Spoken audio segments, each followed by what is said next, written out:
1995, there was EUPSA was founded as an association of associations.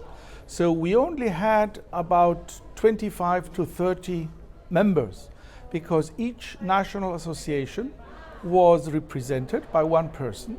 So it was called EUPSA, but European Pediatric Surgical Associations. So this continued for some years, and in 2003, Michael Hölvart said, why don't we change this to an association of persons? So the first thing we were thinking was, what is the new name? So at that time I said, Michael, we should keep the name. The acronym should stay EUPSA, but name it European Pediatric Surgeons Association.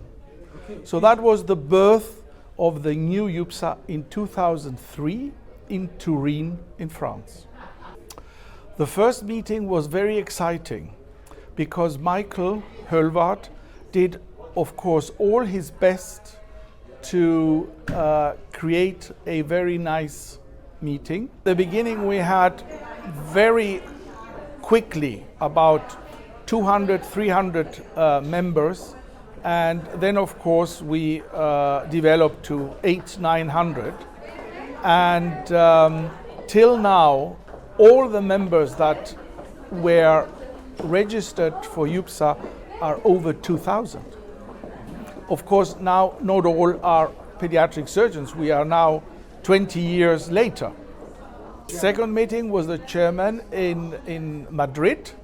That was again a very, very nice meeting, and we did it every 2 years. So the first congresses till 2005, it was every 2 years, and the success was so big in these congresses, so we decided to do it annually. And what was your resume after the first? By the 10th year, EUPSA was the biggest pediatric surgical society worldwide. We had most of the members not only Europeans, we had people from US, from all over the world. And if I remember well, on the 10th we had over 65 countries being in Graz for the 10th Congress of Pediatric Surgery in Graz. I am nearly sure that it was over 60 different countries. Well, in my opinion, EUPSA is an organization for where pediatric surgeons can develop their ideas through the offices. I don't recall a society that has so many offices with so many members being part of these offices, and there are regular meetings of the offices, so ideas come from a lot of people, they go through the executive board, and then they are translated into reality.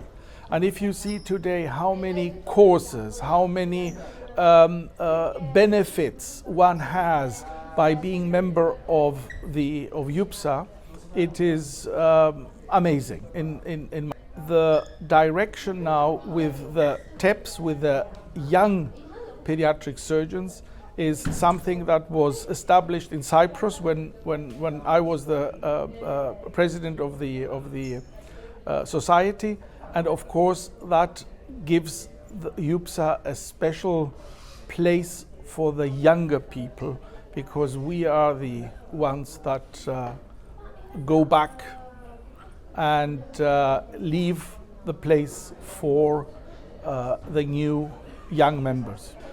I think the future of EUPSA will depend on the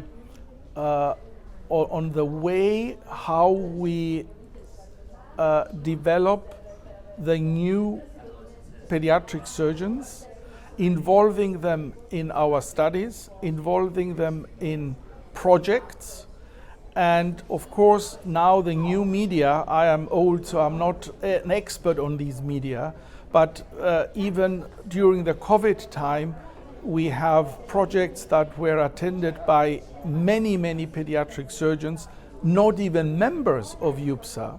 So it is not something that is restricted only to EUPSA members.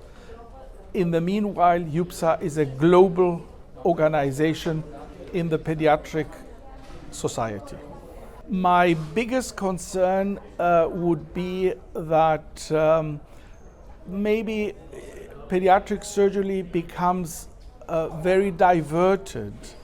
And I always say that we pediatric surgeons are maybe one of the last doctors that treat a person and not an organ. Pediatric surgery should keep this motto of treating a patient, a person, and not an organ.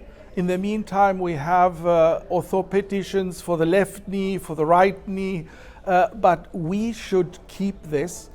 But of course, we have to develop subspecialties within pediatric surgery, but pediatric surgery should stay as the association and the specialization which treats a patient and not an organ.